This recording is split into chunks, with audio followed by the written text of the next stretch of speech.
एक बार की बात है, एक गरीब मिल मालिक था जिसके 3 बेटे थे। जब मिल मालिक की मृत्यु हो गई तो उसने अपने प्रत्येक पुत्र के लिए कुछ न कुछ छोड़ दिया। सबसे बड़े बेटे को चक्की मिली, दूसरे बेटे को गधा मिला और सबसे छोटे बेटे को बहुत निराशा हुई, केवल एक बिल्ली मिली। सबसे छोटा बेटा उदास था और उसने सोचा, सिर्फ एक बिल्ली के साथ मैं क्या कर सकता हूं? मैं निश्चित रूप से भूखा मर जाऊंगा। लेकिन बिल्ली ने अपने मालिक के विचारों को सुन लिया और बोलकर उसे आश्चर्यचकित कर दिया। उदास मत हो मालिक, बिल्ली ने कहा, मुझे एक बैग और एक जोड़ी जूते दीजिए और आप देखेंगे कि मैं जितना आप सोचते हैं उससे कहीं अधिक मूल्यवान हूं। हालांकि युवक को संदेह था, उसने बिल्ली को वह दे दिया जो उसने मांगा था, एक छोटा बोरा और एक जोड़ी जूते। बिल्ली ने जूते पहने, बैग कंधे पर लटकाया और खेतों में चली गई। पूस इन बूट्स ने बैग के साथ एक चतुर जाल बिछाकर एक मोटे खरगोश को पकड़ लिया। फिर वह राजा के महल में गया और खरगोश को उपहार के रूप में पेश करते हुए कहा कि यह उसके मालिक कारबास के मार्क्विस की ओर से है। राजा उपहार से बहुत प्रसन्न हुआ और अगले कुछ हफ्तों तक पूस इन बूट्स तीतर जैसे और भी खेल लाता रहा। हर बार उसने राजा को बताया कि यह उसके स्वामी काराबास के मार्किस की ओर से था। हालांकि निश्चित रूप से वह युवक वास्तव में मार्किस नहीं था।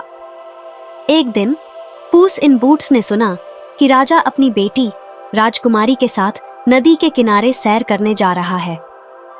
पूस तुरंत अपने मालिक के पास वापस भागा और बोला, यदि तुम जैसा मैं कहता हूं वैसा करो तो तुम्हारा भाग्य बन जाएगा। नदी पर जाओ और स्नान करो और बाकी मुझ पर छोड़ दो। युवक ने चतुर बिल्ली पर भरोसा किया और पुस के निर्देश के अनुसार स्नान करने के लिए नदी पर चला गया। जब वह पानी में था, राजा की गाड़ी आ गई। ठीक वैसे ही पूस इन बूट्स चिल्लाने लगा, मदद करो, मदद करना, मेरा स्वामी काराबास का मार्किस डूब रहा है। मदद के लिए पुकार सुनकर राजा ने गाड़ी रोकी और बाहर देखा। बिल्ली को उपहार लाने वाली बिल्ली के रूप में पहचानकर राजा ने तुरंत अपने रक्षकों को युवक को पानी से बचाने का आदेश दिया। जब युवक को नदी से निकाला गया तो वह निश्चित रूप से पूरी तरह से नग्न था, क्योंकि पुस ने अपने मालिक के कपड़े कुछ झाड़ियों में छिपा दिए थे।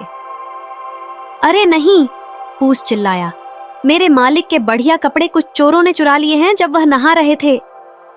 राजा ने तुरंत अपने एक नौकर को कारबास के मार्क्विस के लिए समृद्ध कपड़े लाने का आदेश दिया। जल्द ही वह युवक सुंदर महंगे कपड़े पहने हुए था और बिल्कुल एक रईस व्यक्ति जैसा लग रहा था। राजा ने उसके रूप से प्रभावित होकर उसे अपने और राजकुमारी के साथ शाही बग्घी में चलने के लिए आमंत्रित किया। जैसे जैसे वे एक साथ घूमने लगे, राजकुमारी को उस सुंदर युवक से काफी लगाव हो गया। उसने उसे दयालु और आकर्षक पाया और जल्द ही वह उसे देखकर मुस्कुराने लगी और उससे मीठी बातें करने लगी। युवक शर्मीला था, लेकिन बिल्ली की चतुराई के लिए आभारी था, जिसने उसे यह अवसर दिया। इस बीच पूस इन बूट्स गाड़ी के आगे दौड़ा। वह कुछ खेतों में आया जहां किसान काम कर रहे थे और उनसे कहा, यदि राजा वहां से गुजरे और पूछे कि इन खेतों का मालिक कौन है, तो तुम्हें उसे बताना होगा कि वे कैराबास के मार्क्विस के हैं। यदि तुम ऐसा नहीं करोगे तो तुम्हें छोटे छोटे टुकड़ों में काट दिया जाएगा। बिल्ली की धमकियों से भयभीत किसान सहमत हो गए। जैसे ही राजा की गाड़ी खेतों से होकर गुजरी, उसने समृद्ध सुंदर भूमि की प्रशंसा की। इन खेतों का मालिक कौन है? राजा ने किसानों से पूछा। डरे हुए श्रमिकों ने पूस इन बूट्स की चेतावनी को याद करते हुए उत्तर दिया, ये खेत कैराबास के मार्क्विस के हैं, महामहिम। राजा इस बात से प्रभावित हुआ कि युवक के पास कितनी जमीन है और उसने उससे कहा, तुम्हारे पास एक भव्य संपत्ति है, मार्क्विस। वह युवक न समझ पाने के कारण क्या कहे, बस मुस्कुराया और सिर हिलाया, जबकि पूस इन बूट्स आगे आगे दौड़ता रहा। जल्द ही पूस एक बड़े घास के मैदान में आ गया जहां अधिक श्रमिक घास काट रहे थे। फिर उसने उनसे कहा, यदि राजा पूछता है कि इन घास के मैदानों का मालिक कौन है, तो आपको कहना होगा कि वे कारबास के मार्क्विस के हैं या आपको टुकड़ों में काट दिया जाएगा। जब राजा की गाड़ी आई तो राजा ने पूछा, और इन घास के मैदानों का मालिक कौन है? पूछ से डरकर मजदूरों ने उत्तर दिया, कारबास के मार्क्विस महामहिम। राजा इस युवा मार्क्विस से और भी अधिक प्रभावित हुआ, जिसके पास इतनी जमीन थी। पूस इन बूट्स तब तक आगे बढ़ता रहा जब तक वह एक भव्य महल तक नहीं पहुंच गया। यह महल एक अमीर और शक्तिशाली राक्षस का था, जिसने उस सारी भूमि पर शासन किया था जिस पर पुस ने अपने स्वामी के लिए दावा किया था। राक्षस से हर कोई डरता था, क्योंकि वह न केवल धनवान था बल्कि अपनी इच्छानुसार किसी भी प्राणी में बदलने की क्षमता भी रखता था। पूस इन बूट्स बिना किसी डर के महल के पास गया और दरवाजा खटखटाया। राक्षस यह देखने के लिए उत्सुक था कि कौन उससे मिलने के लिए पर्याप्त साहसी है। उसने दरवाजा खोला और पूस को अंदर आमंत्रित किया। पूस इन बूट्स ने भव्य महल के अंदर राक्षस का आदरपूर्वक स्वागत किया और टिप्पणी की, मैंने आपकी जादुई शक्तियों के बारे में कई शानदार बातें सुनी हैं। यह कहा गया है कि आप जो भी जानवर चाहें उसमें बदलने की क्षमता रखते हैं, उदाहरण के लिए शेर की तरह। क्या यह सही है?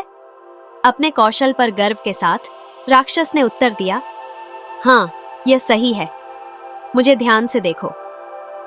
राक्षस फिर एक विशाल दहाड़ने वाले शेर में बदल गया, जो अपने शक्तिशाली पंजे और नुकीले दांत प्रदर्शित कर रहा था। पूस चिल्लाया, कितना प्रभावशाली! डर का बहाना करते हुए। हालांकि आप जैसा मास्टर जादूगर निस्संदेह चूहे की तरह एक छोटे प्राणी में भी बदल सकता है ना? राक्षस ने खर्राटे लेते हुए कहा, बेशक मैं कर सकता हूं, मानो अपनी सर्वोच्च शक्ति का प्रदर्शन कर रहा हो। और राक्षस सिकुड़कर अपनी उंगलियों के झटके से एक छोटा चूहा बन गया। पूस इन बूट्स ने उसी क्षण चूहे पर हमला कर दिया और उसे एक ही बार में निगल लिया। राक्षस हमेशा के लिए गायब हो गया था। राक्षस के रास्ते से हटने के बाद पूस इन बूट्स ने महल पर कब्जा कर लिया। जब राजा की गाड़ी पहुंची तो पूस ने द्वार पर उसका स्वागत किया और कहा, मेरे स्वामी, काराबास के मार्क्विस के महल में आपका स्वागत है। राजा शानदार महल, भव्य हॉल और सुंदर बगीचों को देखकर चकित रह गया। वह युवक की ओर मुड़ा और बोला, मार्क्विस, तुम सचमुच एक अमीर और भाग्यशाली व्यक्ति हो। मुझे सबसे ज्यादा खुशी होगी अगर आप मेरी बेटी से शादी करें। वह युवक, जिसे पहले से ही राजकुमारी से प्यार हो गया था, ने राजा के प्रस्ताव को सहर्ष स्वीकार कर लिया। राजकुमारी भी खुश थी, क्योंकि उसे दयालु और सुंदर युवक बहुत पसंद आ गया था। एक भव्य शादी आयोजित की गई और युवक ने राजकुमारी से शादी कर ली। पूस इन बूट्स को एक महान स्वामी बनाया गया और वह अपने स्वामी के साथ महल में रहता था। उसे फिर कभी चूहों का पीछा नहीं करना पड़ा और इसके बजाय उसने अपने दिन आराम और विलासिता में बिताए। और इसलिए पूस इन बूट्स की चतुराई के कारण वह युवक धन, प्रेम और राजा के अनुग्रह का आनंद लेते हुए हमेशा के लिए खुशी से रहने लगा।